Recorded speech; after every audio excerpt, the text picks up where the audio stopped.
अपना ध्यान सहस्त्रार चक्र पर दीजिए।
फोकस तुमच्या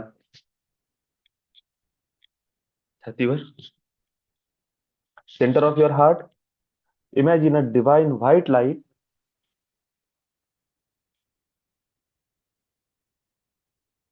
तुमच्या छातीमधून बाहेर निघत आहे आणि ते तुमच्या होल बॉडीला कव्हर केलेलं आहे.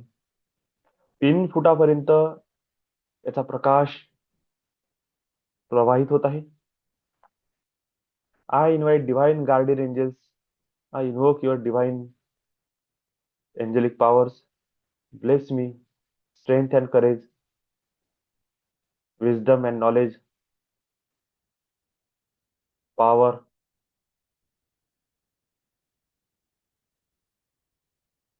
Every time when I invoke you, please give me and bless me with your divine angelic powers. लहान खोल श्वास घ्या आणि बघा तुमच्या centre of your heart divine emerald green light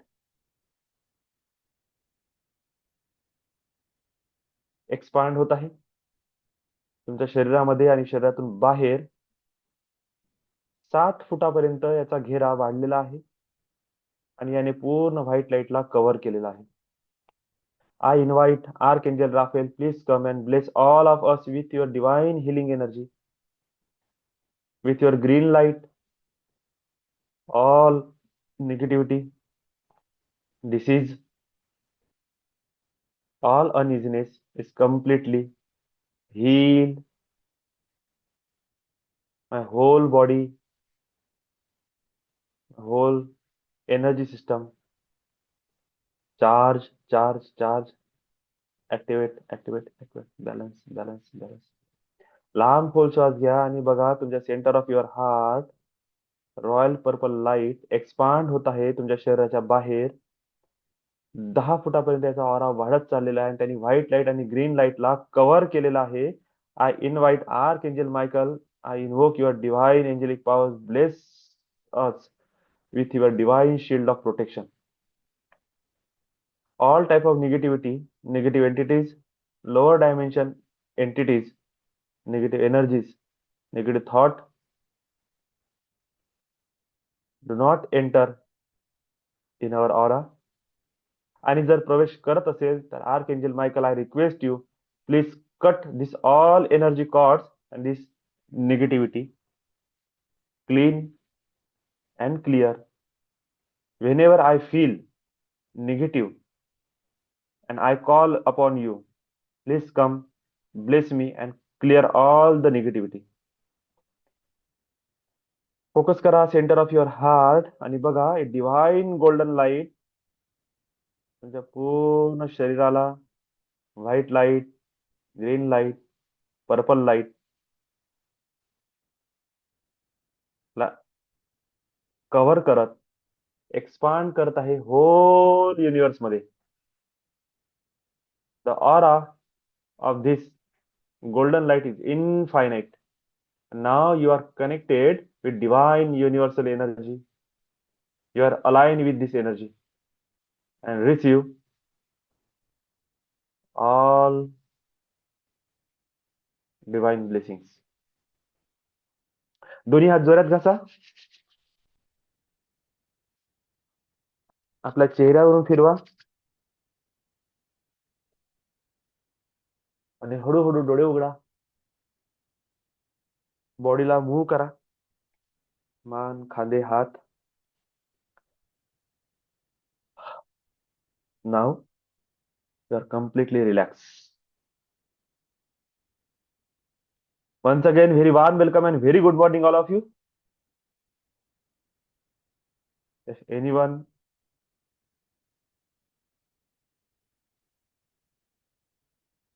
experience something special or tremendous, please share your experience.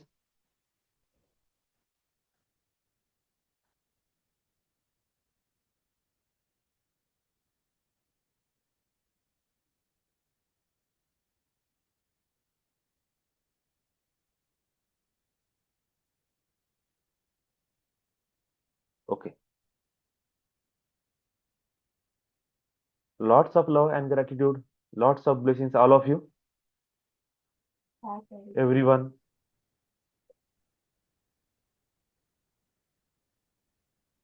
Is now connected with divine energy. I bless all of you with your beautiful and successful well-being. Angels always bless you.